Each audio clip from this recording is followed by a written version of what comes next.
말씀 야고보서 5장 7절부터 11절까지의 말씀입니다.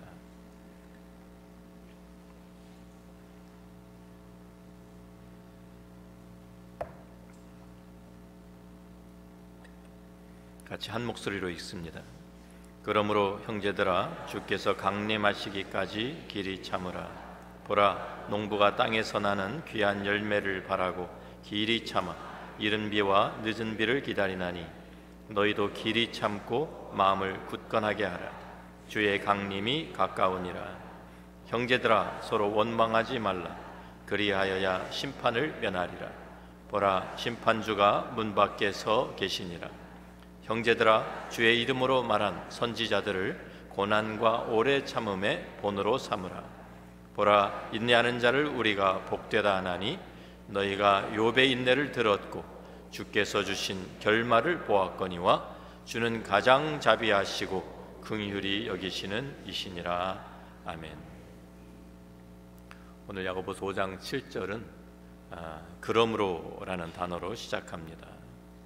지난주에 나누었던 우리들의 말씀과 연결이 되고 있는 그러한 내용입니다.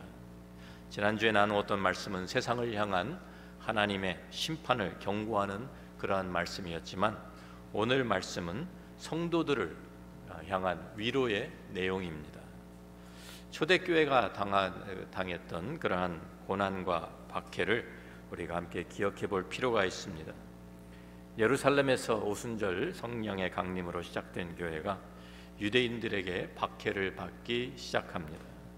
이단으로 몰려서 잡혀가고 옥에 갇히고 재산을 몰수당하고 또 집에서 쫓겨나고 돌로 맞고 죽임을 당합니다.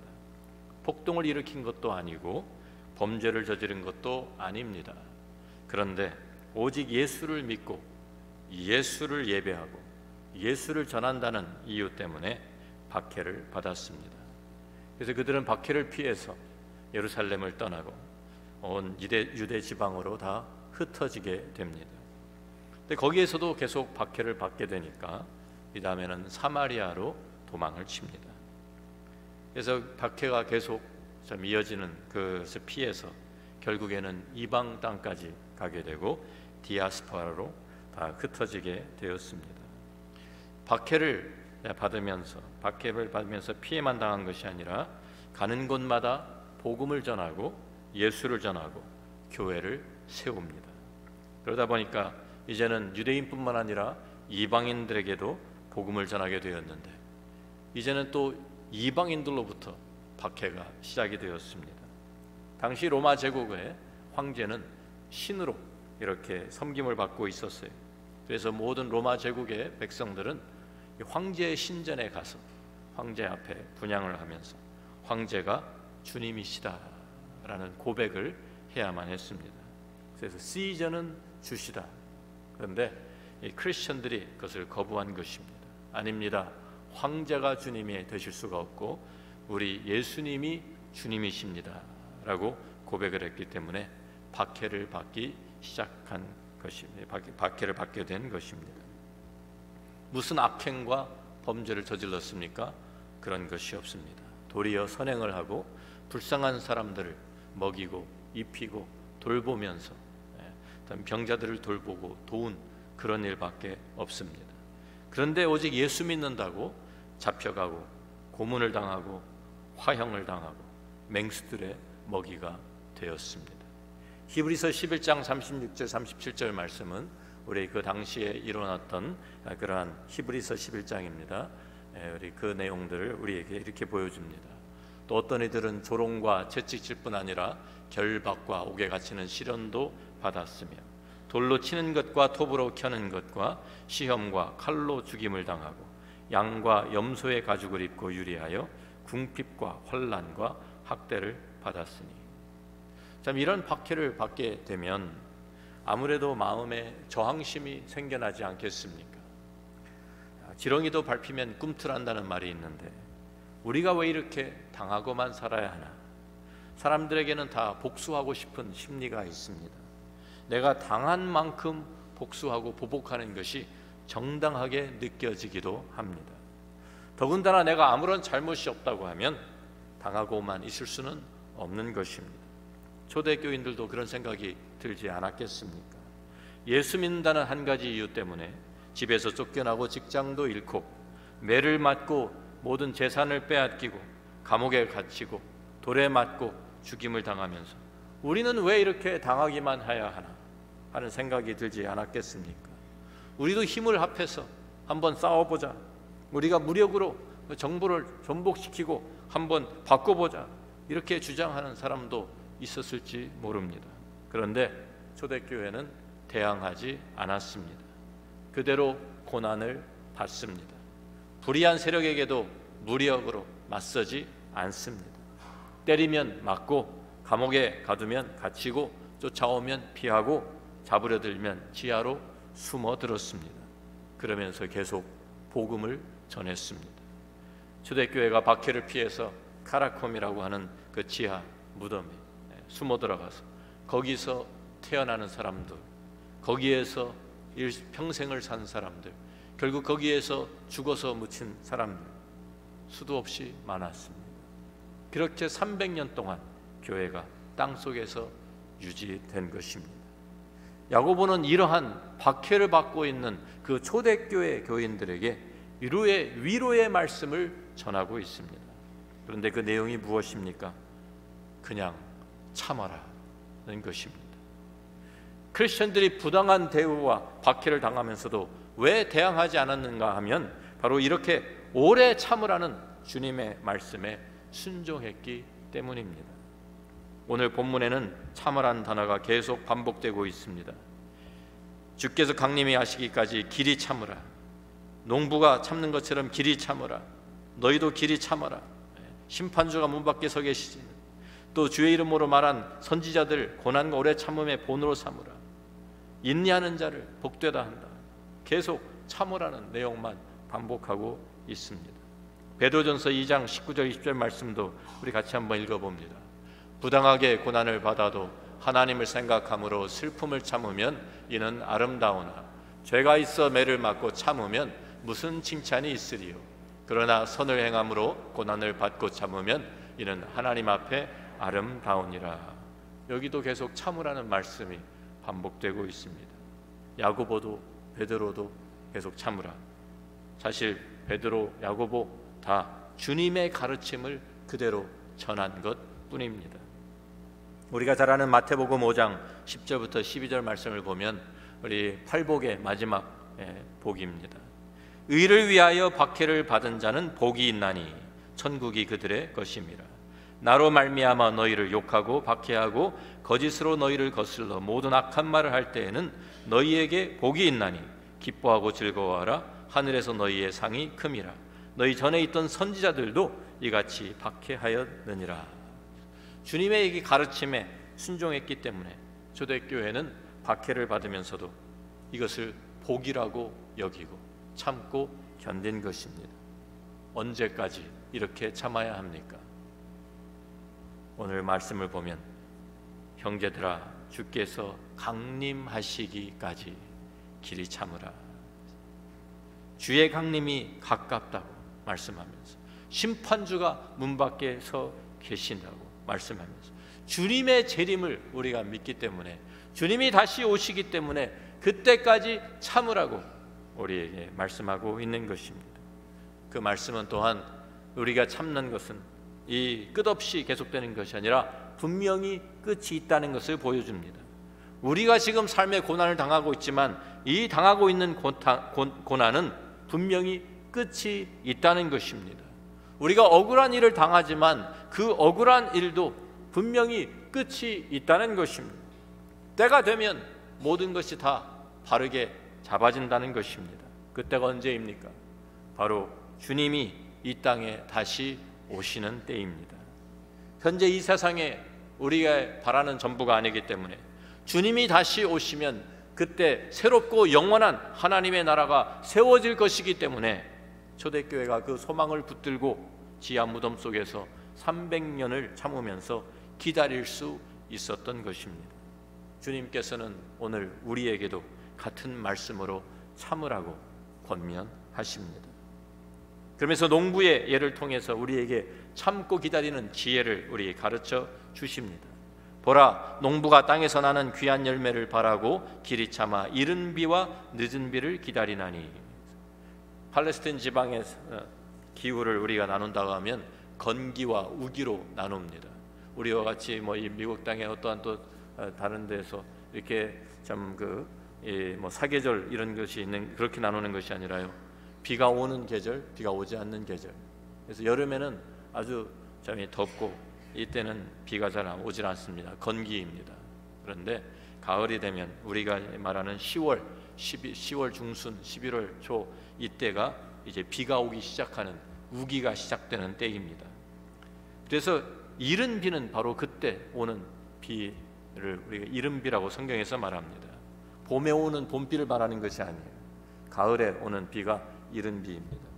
그때가 농사를 시작하는 때이기도 합니다. 왜냐하면 여름 내내 건기 동안에 비가 오지 않아서 아주 땅이 다 메말라서 그렇게 딱딱해져 있었던 땅이 비가 오기 시작하면 그 비에 적셔져서 땅이 부드러워지고 그 땅을 이제 싹이 돋아날 수 있는 그러한 이제 토양이 되기 때문에 그때 농부들이 밭을 갑니다. 그래서 딱딱해진 땅이 아니라 이제 물이 이제 비가 와서 물을 흡수한 그 땅을 갈고 거기에다가 씨를 뿌리는 것입니다. 그때부터 우기가 계속되는데 계속 그 비를 맞으면서 자란 곡식들이 4월, 5월경에 마지막으로 이제 다시 우기가 끝나기 바로 전에, 건기가 시작되기 전에 늦은 비가 또 한 차례 옵니다. 늦은 비가 와야 열매가 아주 잘 익고 추수를 할 수 있게 되는 것입니다. 농부는 이른 비, 늦은 비가 오는 때를 압니다. 그래서 그 때를 알고 있기 때문에 참으면서 기다리는 것입니다. 때가 되기 전에는 씨를 뿌릴 수도 없고 때가 되기 전에는 추수를 할 수도 없는 것을 압니다. 하나님께서도 우리가 이런 고난을 당하는 과정을 통해서 우리가 열매 맺는 삶을 살기를 원하십니다.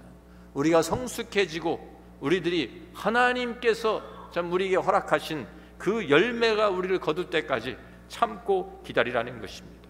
우리가 당하는 이 고난, 고통, 이것은 거쳐야 하는 하나의 과정일 뿐입니다. 열매를 바라보면서 추수의 때를 기다리면서 참고 견디라는 것입니다. 야고보서 5장 8절과 9절 말씀을 우리가 읽어보면 너희도 길이 참고 마음을 굳건하게 하라. 주의 강림이 가까우니라. 형제들아 서로 원망하지 말라. 그리하여야 심판을 면하리라. 보라 심판주가 문 밖에 서 계시니라. 그랬어요. 마음을 굳건하게 하라고 합니다. 고난을 당하게 되면 제일 먼저 흔들리는 것이 우리의 마음입니다. 우리가 처음 한 주, 한 달은 우리들이 참을 수 있는데 이것이 점점 길어지기 시작하면 길어지면 길어질수록 마음이 흔들리기 시작하고 의심이 들어옵니다. 내가 이렇게까지 해야만 하나? 언제까지 이렇게 기다려야 하나? 내가 정말 제대로 가고 있는 것인가? 이런 의심이 들기 시작합니다. 그러니까 타협하려고 하는 생각도 들어오게 되고 유혹과 죄와 싸우는 것도 점점 힘이 들고 지쳐갑니다. 거기에다가 외부에서 압력이 찾아오면 내부적으로는 갈등이 또 일어납니다. 서로 누구에겐가 좀 책임을 넘기고 싶어서 너 때문이야, 내 잘못이야, 서로 책임을 전가하고 서로 원망하기 시작합니다. 이런 일이 항상 우리 많이 일어나는 거예요. 그래서 큰 일이 벌어지면 안에서도 문제가 생깁니다. 이럴 때에 우리를 붙들어주는 것이 바로 주님의 강림이 가깝다라는 이 사실입니다. 고난의 끝이 있는 것뿐만 아니라 그것이 가깝다. 여기에 보면 심판주가 문 밖에 서 계시니라. 문 앞에 이미 와서 서 계신다라는 것이죠. 이런 말씀 들으면 좀 의아하게 생각이 되지 않습니까? 아니 주님이 승천하신 지 벌써 2000년이 지났는데 야고보가 쓸 때 벌써 문 밖에 서 계신다고 하면 벌써 오셨어야 되는데 아직도 안 오셔서 2000년이 지났는데도 아직 오시지 않은, 어떻게 이것이 가깝게 오신 것이라고 우리 할 수가 있느냐고 생각할 수 있죠. 그런데 이 가깝다는 표현은요 상대적인 것입니다. 자, 질문을 하나 드려보겠습니다. 지구에서 달이 가깝습니까? 멉니까? 가깝다면 가까울 수 있고 멀다고 하면 멀 수 있는 거예요. 왜? 어떤 관점에서 보느냐에 따라서 가까울 수도 있고 멀 수도 있는 것입니다. 태양과 비교하면, 태양과 우리가 지금 지구에서 태양의 거리와 지구에서 달과의 거리를 비교하면 굉장히 달이 가까운 것이죠. 엄청나게 가깝습니다. 그런데 우리 옆집하고 비교하면 너무 먼 거예요, 달은. 그렇지 않습니까? 바른 관점을 가지는 것이 중요합니다. 하나님의 관점에서 봐야 해요. 베드로서 3장 8절 9절 말씀 같이 한번 읽어봅니다. 사랑하는 자들아, 주께는 하루가 1000년 같고 1000년이 하루 같다는 이 한 가지를 잊지 말라. 주의 약속은 어떤 이들이 더디다고 생각하는 것 같이 더딘 것이 아니라 오직 주께서는 너희를 대하여 오래 참으사 아무도 멸망하지 아니하고 다 회개하기에 이르기를 원하시느니라. 그렇죠. 하나님의 관점에서 볼 때는 1000년, 2000년 사실 아무것도 아닌 것입니다. 2000년이 지났는데도 하나님께서는 우리에게 겨우 이틀 지났는데 뭘 그러느냐 그러실 수 있습니다. 또 성경에서 마지막 때라고 하는 것은 하나님의 천지 창조부터 시작해서 마지막 심판의 자리까지 구속의 역사가 진행되는 가운데 한 토막을 말씀하는 거예요. 마지막 토막. 구속의 역사를 우리가 여러 토막으로 나누어서 생각해 본다고 하면 바로 이 마지막 토막이 예수님의 초림으로 시작해서 예수님의 재림으로 끝나게 됩니다. 그 전체 기간이 성경에서 말하는 마지막 때입니다. 그러니까 이 기한이 얼마나 길게 될지는 아무도 몰라요. 2000년이 될지 3000년이 될지 내일 바로 끝나게 될지 우리는 모릅니다. 그렇지만 우리가 마지막 때에 살고 있는 것은 분명합니다. 우리가 역사적으로 또 우리 생각해 보면 1000년, 2000년 우리가 이렇게 말할 수 있지만 개인적인 경험을 가지고 말할 때에는 우리가 기다리고 참고 기다리는 그 기간은 100년이 채 되지 않는 것입니다. 우리가 지금은 100세 시대라고 해서 100년 이상 사는 사람들이 가끔 있지만 거의 모든 사람들은 그 전에 다 죽습니다. 그러니까 개인적인 경험으로는 아무리 오래 기다려도 1000년, 2000년을 기다리고 있는 것이 아니라 100년 기다리는 거예요. 100년. 그러면서 우리에게 오래 참으면 이 본을 삼으라고 하면서 오래 참는 자가 복이 있다. 오래 참는 자가 누리는 복이 있다라고 우리에게 말씀해 줍니다. 야고보서 5장 10절과 11절 말씀입니다. 형제들아, 주의 이름으로 말한 선지자들을 고난과 오래 참음의 본으로 삼으라. 보라, 인내하는 자를 우리가 복되다 하나니 너희가 욥의 인내를 들었고 주께서 주신 결말을 보았거니와 주는 가장 자비하시고 긍휼히 여기시는 이시니라. 그랬습니다. 참는 자가 복되다고 말해요. 인내하는 자가 복이 있다고 하는데 어떤 복입니까? 우리가 바라고 사모하는 천국에 가면 하나님께서 우리가 당한 모든 고난보다 10배, 100배 이상으로 우리의 보상해 주실 것이라고 성경이 우리에게 분명히 약속하고 있습니다. 우리가 잘 아는 로마서 8장 18절 말씀 같이 읽어봅니다. 생각하건대 현재의 고난은 장차 우리에게 나타날 영광과 비교할 수 없도다. 그런데 우리 생각해보면 이것은요 우리가 장차 받을 거예요. 그렇잖아요. 그건 장차 누릴 복이에요. 천국에 가서 누릴 복입니다. 그런데 지금 현재 우리가 고난을 당하고 있는 현재 내가 누리는 복이 있어야 이 고난을 견디지 않겠습니까? 참을 수 있지 않겠습니까? 오래 참는 것이 복이라는 이 세상에서 우리가 볼 수 있는 본보기가 우리에게 필요한 거예요. 그래서 야고보는 선지자들과 욥을 본보기로 제시하고 있습니다. 그런데 어떻게 참 선지자들과 욥이 고난에 우리를 위한 고난을 지나가고 있는 우리를 위한 본보기가 됩니까? 구약의 선지자들을 한번 생각해 보십시오.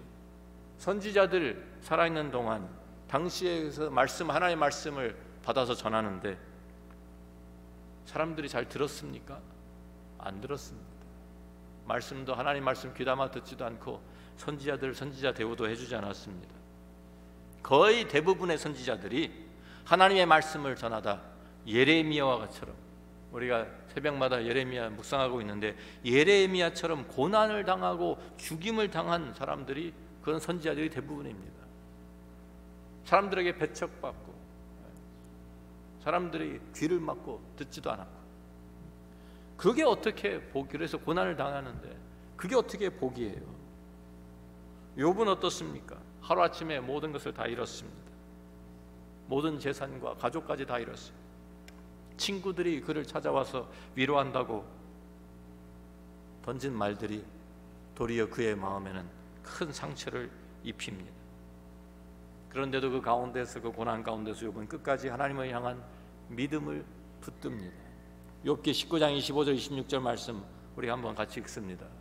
내가 알기에는 나의 대속자가 살아계시니 마침내 그가 땅 위에 서실 것이라. 내 가죽이 벗김을 당한 뒤에도 내가 육체 밖에서 하나님을 보리라. 이 믿음 가운데서, 이 소망 가운데서 그는 견디고 또 견딥니다. 그리고 마침내 하나님께서 그에게 나타나십니다. 하나님께서 그에게 보상을 해주시는데, 욥기 42장 10절 말씀을 보면은요, 욥이 그의 친구들을 위하여 기도할 때 여호와께서 욥의 곤경을 돌이키시고 여호와께서 욥에게 이전 모든 소유보다 갑절이나 주신지라. 우리가 잘못하면 잘못된 결론을 내릴 수 있습니다. 우리가 참고 기다리고 견디면 하나님께서 우리가 잃었던 것을 갑절로 갚아주시는구나. 지금 이것이 야고보가 우리에게 말하는 욥의 결말입니까? 우리가 본받아야 하는 이것을 가지고 지금 야고보는 욥이 복되다고 한 것입니까? 그렇지 않습니다. 욥이 말하는 것은 이런 것이 아닙니다. 우리가 무슨 참고 기다리니까 하나님께서 재산을 배로 불러주셨다, 그런 얘기가 아니에요. 욥기 42장 1절부터 5절 말씀을 찾아보면 이런 말씀이 나옵니다. 욥이 여호와께 대답하여 이르되 주께서는 못하실 일이 없사오며 무슨 계획이든지 못 이루실 것이 없는 줄 아오니 무지한 말로 이치를 가리는 자가 누구니이까. 나는 깨닫지도 못한 일을 말하였고 스스로 알 수도 없고 헤아리기도 어려운 일을 말하였나이다. 내가 말하겠사오니 주는 들으시고 내가 주께 묻겠사오니 주여 내게 알게 하옵소서. 내가 주께 대하여 귀로 듣기만 하였사오나 이제는 눈으로 주를 배웁나이다. 욥이 오래 참으면서 참 받았던 그 진정한 복이 무엇인지 아십니까? 그것은 다른 것이 아닙니다. 그 자신이 변화된 것입니다. 자신이 고난을 통과하면서 더 성숙한 사람으로 변화된 거예요. 하나님을 더 깊이 알게 된 것입니다. 그래서 그는 고난을 통과하면서 여태까지는 내가 주께 대하여 귀로 듣기만 하였사오나, 여태까지 자기가 갖고 있었던 하나님에 대한 지식은 그냥 다른 사람 통해 들은 것 정도밖에 없었는데 이제는 눈으로 주를 배웁나이다. 고난을 지나가면서 그는 하나님과 밀접한 관계를 가질 수 있게 되었고 그 하나님과 소통하는, 하나님과 동행하는 그러한 복을 누리게 된 것입니다. 이 고백이야말로 어려운 고난을 참고 견딘 욥에게 주신 하나님의 진정한 상급인 것입니다. 우리들도 이 세상에서 고난을 당합니다. 그런데 주님께서 왜 우리에게 고난을 허락하실까요? 왜냐하면 욥과 같이 바로 이 고난을 통해서 우리가 받아야 할, 또 누려야 할 복이 있기 때문입니다. 우리도 고난을 통해서 욥이 경험한 것처럼 하나님의 살아계심을 우리의 삶 속에서 경험하게 되고 하나님을 더 깊이 알 수 있게 되는 것입니다. 로마서 8장 28절 말씀, 우리가 잘 아는 말씀이죠. 같이 읽어봅니다. 우리가 알거니와 하나님을 사랑하는 자 곧 그의 뜻대로 부르심을 입은 자들에게는 모든 것이 합력하여 선을 이루느니라. 우리가 잘 외우고 잘 인용하는 말씀입니다. 그런데 모든 것이 합력하여 선을 이루는 것이 도대체 무엇입니까? 모든 고난이 다 끝나면서 욥과 같이 갑절의 복을 받아 누리는 물질의 복을 말하는 것은 아니지요. 하나님이 말씀하시는 선은 바로 그 다음 절에 나오는 거예요. 다음 절에 로마서 8장 29절 또 읽어봅니다. 하나님이 미리 아신 자들을 또한 그 아들의 형상을 본받게 하기 위하여 미리 정하셨으니 이는 그로 많은 형제 중에서 맏아들이 되게 하려 하심이니라. 또 미리 정하신 그들을 또한 부르시고 부르신 그들을 또한 의롭다 하시고 의롭다 하신 그들을 또한 영화롭게 하셨느니라. 하나님이 우리를 부르신 목적, 하나님께서 우리를 택하시고 우리를 부르신 그 목적이 무엇입니까? 우리 그 아들의 형상을 본받게 하기 위하여. 그거예요. 우리가 이 땅에서 편안하게 모든 것을 누리면서 살게, 그게 하나님이 우리를 향하신 목적이 아니고, 그것이 하나님이 말씀하신 선이 아니라 우리 안에 예수 그리스도의 형상, 그 아들의 형상이 온전하게 완성되는 것이 하나님께서 우리를 향하신 하나님의 선한 뜻입니다. 이것이 합력해서 선을 이루어가는 거예요. 이 모든 것이 합력해서 이 모든 것에는 우리가 이 모든 어려움과 고통과 환난과 다 포함되어 있는 것입니다. 바로 이것이 우리 안에, 우리가 고난을 통과하지만 그 가운데서 우리에게 이 그리스도의 형상이 이루어지는 것이 진정한 복이라고 우리에게 성경이 가르쳐주는 것입니다. 베드로전서 2장 21절 말씀을 같이 읽어봅니다. 이를 위하여 너희가 부르심을 받았으니 그리스도도 너희를 위하여 고난을 받으사 너희에게 본을 끼쳐 그 자취를 따라오게 하려 하셨느니라. 고난을 통과하면서 우리는 예수 그리스도를 닮아갈 수 있게 된다는 말입니다. 성경은 반복해서 우리에게 찾아오는 이 고난이 사실은 우리가 예수 그리스도를 닮아갈 수 있는 기회라고 우리에게 말씀하고 있는 것입니다. 우리가 고난을 당하는 것은 금과 은을 재련하는 용광로와 같은 것입니다. 용광로에는 광산에서 캐낸 광석들을 집어넣고 뜨거운 열을 가합니다. 그러면 그 안에서 이 모든 것들이 다 녹아지면서 모든 불순물들은 타면서 올라오게 되고 순은 순금, 이것은 아래로 가라앉습니다.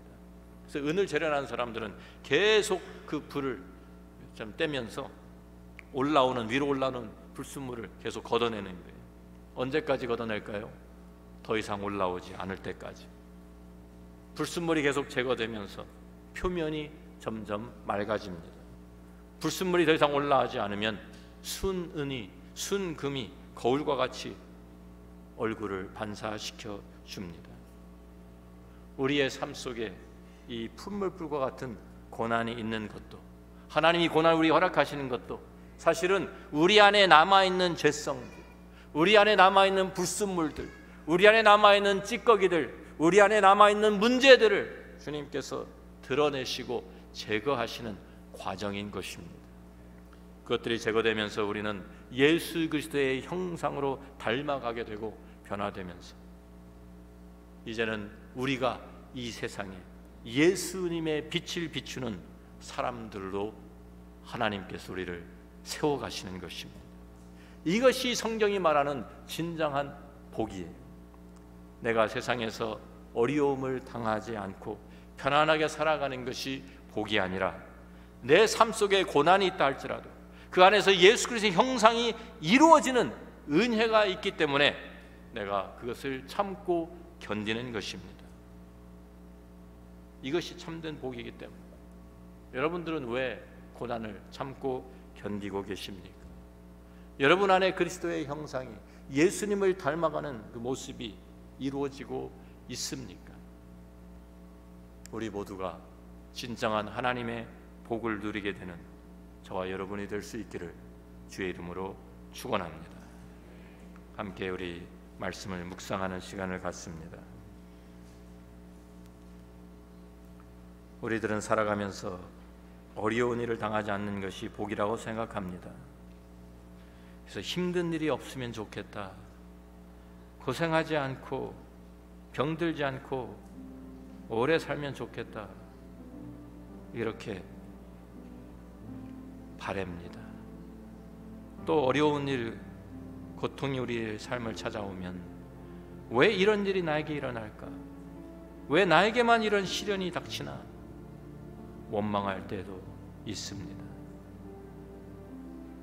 그런데 욥이 그 모든 고난을 참고 견디는 가운데 그가 하나님을 얼굴과 얼굴을 대면하여 보는 것처럼 더 깊이 알게 되고 성숙한 하나님의 사람이 된 것처럼 우리를 향하신 하나님의 뜻도 분명한 것입니다. 삶 속에서 우리를 찾아오는 이 모든 것을 통해서 우리가 예수님을 닮아가기를 원하고 계십니다. 고난과 어려움을 통해서라도 예수님의 형상이 내 안에 이루어지는 것입니다. 내가 고난을 당하면 바로 그때가 내가 예수님을 닮아가는 기회입니다. 이유도 모를 고난이 왜 나에게 찾아올까 원망하지 말고, 바로 아직도 내 안에 남아있는 찌꺼기들, 불순물들이 제거될 수 있는 기회라고 생각하십시오. 우리가 이렇게 기도할 수 있겠습니까? 하나님 앞에, 하나님, 고난도 괜찮습니다. 어려움도 괜찮습니다. 힘들어도 좋습니다. 다만 내 안에 그리스도께서 살아계시고 내 안에서 그리스도의 형상이 온전해지기를 원합니다. 이러한 기도 우리가 드릴 수 있습니까? 우리들이 이러한 기도를 드릴 수 있는 크리스천들이 되면 좋겠습니다. 초대교회 크리스천들이 바로 이러한 소망 가운데에서 살았습니다. 이 마지막 때 믿는 사람들이 설 자리가 점점 없어지는 이때 진정으로 예수 그리스도를 닮은 크리스천들, 우리가 이 세상에 보여주는 우리 십자가의 교회가 되기를 간절히 소원합니다. 주님 앞에 묵상하며, 주님, 제가 여기 있습니다. 어제 아침에 저희들이 나눈 말씀처럼 토기장이 되신 하나님 앞에 우리를 내어드리면서, 우리를 맡기면서, 주님, 나를 주님이 원하시는 대로 빚어 주옵소서 기도할 수 있겠습니까? 주님 앞에 온전히 내어드리는 이 시간 되기를 바랍니다. 아버지 하나님, 이 시간 우리 자신들을 주님 앞에 내어드립니다. 우리 안에 다른 것이 아니라 바로 하나님의 아들의 형상, 예수 그리스도의 형상이 우리 안에 온전히 이루어질 때 그 나를 사모하면서 주님 앞에 나아갑니다. 우리의 삶에서 일어나는 여러 가지 사건들, 고난도 우리를 찾아오고 슬픔과 아픔까지도 찾아오지만 그 모든 것이 합력하여 내 안에 그리스도의 형상이 아름답게 이루어질 수 있도록 도구로 사용하여 주옵소서. 이것이 우리가 누릴 상급임을 깨닫게 하여 주시고 그 안에서 고난 중에서도 기뻐하게 하여 주옵소서. 존귀하신 예수님의 이름으로 기도합니다. 아멘. 다 함께